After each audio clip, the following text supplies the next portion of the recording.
In Jujutsu Kaisen, we've got some super cute ships. No, we're not talking about literal ships. We're talking about some of the best romantic couples ever. Although some ships are just weird. Like, come on. Anyway, we'll be giving each romantic ship a percentage of how likely they were to happen. Starting with the ones who have the least chance of ending up together, and working our way up to the ones who are literally a couple. So let's get right into it with the first ship, Aoi Todo and Takada-chan. But yeah, sorry Todo, but this ship has an absolute 0% chance of happening. I mean, sure, Todo is obsessed with Takada and completely in love with her. He literally thinks she's the perfect woman, tall with a big butt, which obviously fits Takada since she's 180 centimeters tall, or in freedom units, that's 5 feet 11 inches. But he doesn't just think she's super hot, but he's also her biggest fan, showing up to all her events. And he's even got a picture of her in his necklace right next to his brother Yuji. And Takada, well, she obviously knows about Todo and remembers his face, since this guy is always showing up at her fan meets.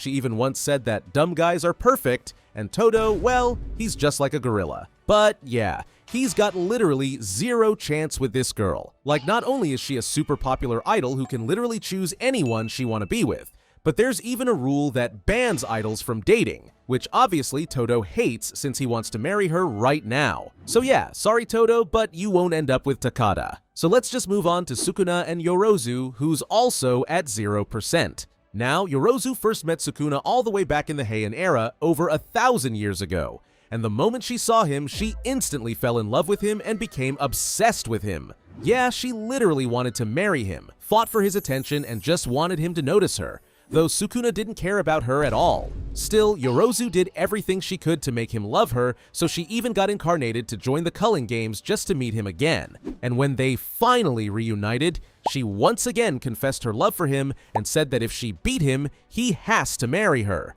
And Sukuna, he actually agreed. That said, this ship has to be at 0%, since this is just a one-sided crush from Yorozu, and Sukuna doesn't care about her at all. Moving on to another ship at 0%, we've got Satoru Gojo and Miwa. Now sure, Miwa thinks Gojo is super cool and obviously ridiculously hot just like everyone else, but she doesn't actually have romantic feelings for him or anything. And Gojo, well, he honestly barely knows Miwa exists. So instead, let's talk about another Gojo ship, this time with Utahime at just 1%. These two have known each other for years, and yep, Gojo has always loved to tease her. Even 10 years later, Gojo is still getting on her nerves all the time. Yeah, she just thinks Gojo is super annoying and really immature. But yeah, you guys probably think Utahime still sees Gojo as a close friend, right? Wrong!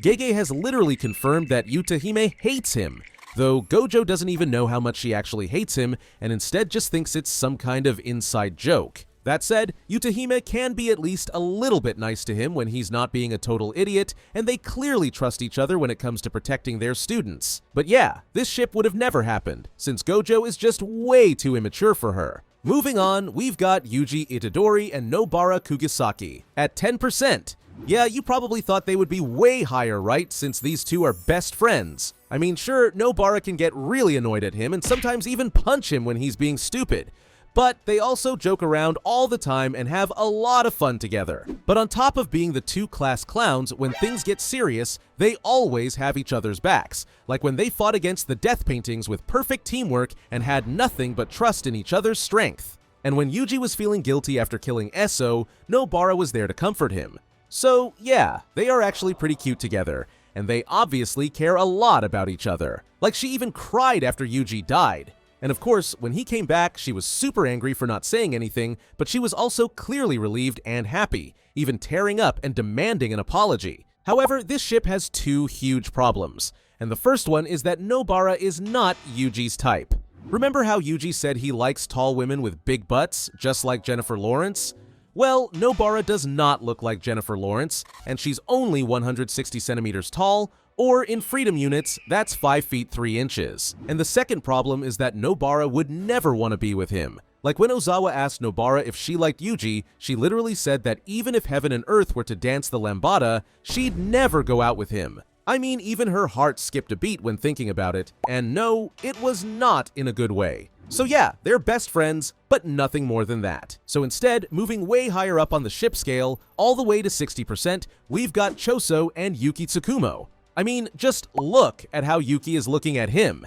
Yeah, Choso is actually exactly Yuki's type of man. Hardworking, muddy, and rough, so Choso is obviously her dream man. And if you didn't know, these two even went on a bar date. Yup, and on the date, Choso is basically opening his heart to Yuki about his struggles and confusion about being human, and Yuki just calmly listens and comforts him. Choso even calls her kind while literally breaking down in front of her, which shows how much they both actually care and trust each other. Then when they faced off against Kenjaku, not only were Choso super impressed by her strength, but when Yuki saw Choso give it his all to take Kenjaku down, she probably started fangirling. And in the end of the fight, Yuki saved his life and said, "Right here, right now, you have died as a curse. So live on, this time as a human." Wait, so how can this ship not be higher than 60%? Well, because even though Yuki is crushing on him, Choso really doesn't even know what love is, other than love for his brothers, of course. Alright, next up, we've got Megumi Fushiguro and Hana Kurusu, who's actually at 95%. Now, to talk about this ship, we need to go way back to when Megumi was just a little kid and on a mission with Gojo. Because on this mission, Megumi's White Wolf Shikigami found Hana, who was being held captive by a cursed spirit, and saved her. And from that moment, Hana fell completely in love with Megumi, and she swore to become the kind of person that would protect and save people just like the love of her life, so she'd one day be worthy of standing by his side. Then, fast forward all the way to the Culling Games, because here, they finally meet each other again. Although, yeah, Megumi has no clue who she is, but Hana, she obviously knows exactly who Megumi is. Then, after going through all that chaos in the Culling Games, they grow way closer. And when Hana loses her right arm, Megumi feels responsible and literally says that from now on, he'll be her right arm. Yep, Hana obviously blushed like crazy, and she even asked when they're gonna get married. So yeah, even though Megumi is a loner, I'm sure Hana will literally follow him around until the day he finally agrees to be in a couple with her. But a ship that's got an even higher percentage than 95%, all the way up at 99, is Kinji Hakari and Karara Hoshi. Now, we don't know for sure if they're officially dating, but come on, they're obviously a couple. I mean, these two are always by each other's side, like literally always super physically close to each other. And whenever Hakari mentions his ex-girlfriend, Karara gets ridiculously jealous and says, "Don't talk about her," which of course also could be read as the two of them dating. But on top of caring about each other a lot, they also have nothing but trust for each other. Like when Hakari was destroying Yuji, it was only when Karara interfered that Hakari stopped and made a deal with them. Plus, when Hakari got suspended from Jujutsu High, Karara straight up left with him to help run his fight club. So why is this ship not at 100%? Well, because we still have no clue if Hakari actually has romantic feelings for Karara or not. But two people we know have feelings for each other is Kokichi Muta, aka Mekamaru, and Kazumi Miwa,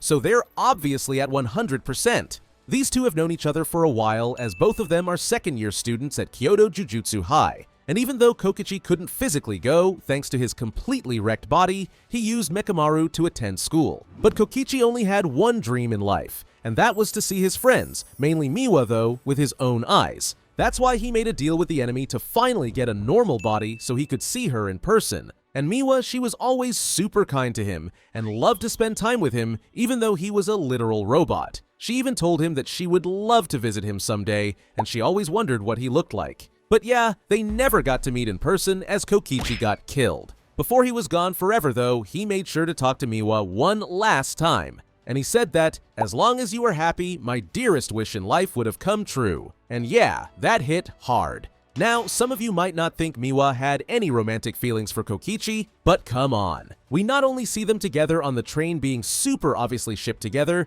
but I mean, after his death, she literally made a binding vow to use all of her strength in one single sword strike to try and take Kenjaku down to avenge Kokichi, even though it meant she would never be able to strike her sword again. And you don't do this if you didn't truly love the person that died. So yep, Miwa literally fell in love with Kokichi and his personality, even without ever seeing him, and that's true love right there. Moving on, let's talk about Yuta Okkotsu and Maki Zenin, who's also at 100%, although they really didn't get off to a great start, as Maki literally couldn't stand him. But Yuta, he thought Maki was amazing. Anyway, they then went on a mission together, and even though Maki first thought he was super annoying, she actually pushed him to get confidence in himself and toughen up.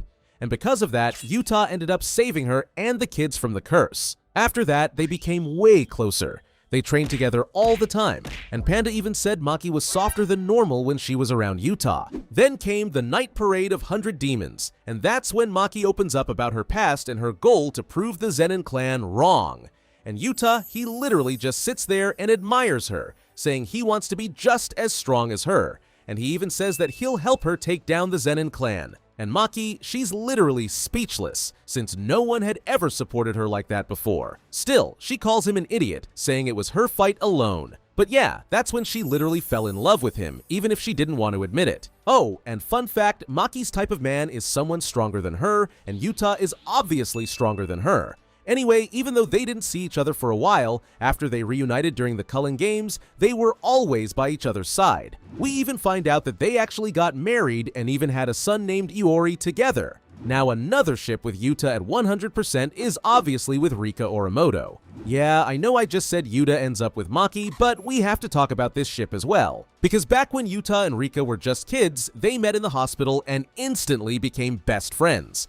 Rika even gave Yuta a ring, and they promised to get married when they grow up. But yeah, that's when Rika was killed in a car accident, and when Yuta saw her, he couldn't accept losing her, so he said her name, which turned her into a powerful cursed spirit instead of letting her move on. Since then, Rika has stayed by Yuta's side and always protected him, because her love for him didn't disappear even after death. Then, during the night parade of 100 demons, after taking down Geto, Yuta finally thanks her, tells her that he loves her, and lets her go. And Rika, she was truly happy to have been by his side for so long, but she then says goodbye and disappears. But wait, how is Rika then still with Yuta if he released her? Well, you see, Rika, the girl, her soul is now gone from Rika the curse, meaning the curse is still here, but Rika Orimoto's soul has gone to heaven. Anyway, this ship just has to be at 100% since their love literally defied death. Continuing with ships at 100%, we've got Yuji Itadori and Yuko Ozawa. Yeah, Ozawa has a huge crush on Yuji,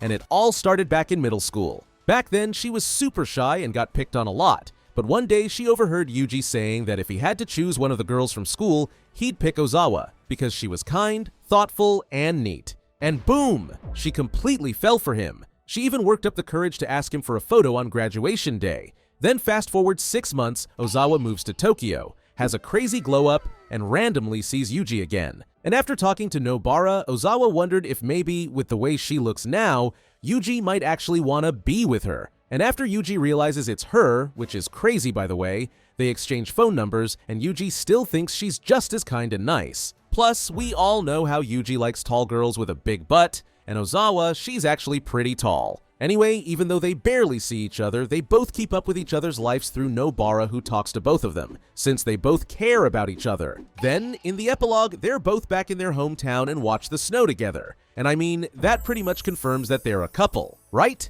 Next up, let's talk about Toji Fushiguro and Megumi's mother, at 100%. Yeah, we literally don't know anything about Megumi's mother, other than that Toji actually deeply cared for her, and she may be the only one he has ever genuinely loved. So when she died, that broke Toji. And when Toji was about to die himself, he saw a flashback of his wife and Megumi, and this is one of the best moments in his life. So yeah, he might be kinda scary, but he did truly love Megumi's mother. Moving on, another ship at 100%, we've got Jin Itadori and Kenjaku. I mean, they did, make Yuji, so they gotta be in 100%, right? But alright, the last ship we gotta talk about, also at 100%, is Megumi and Mahoraga. I mean, Megumi has been trying to summon Mahoraga like 100 times now, because he's just obsessed with this monster. Which couple ship do you think is the best? Let me know in the comments below. Thanks for watching, and watch this video next.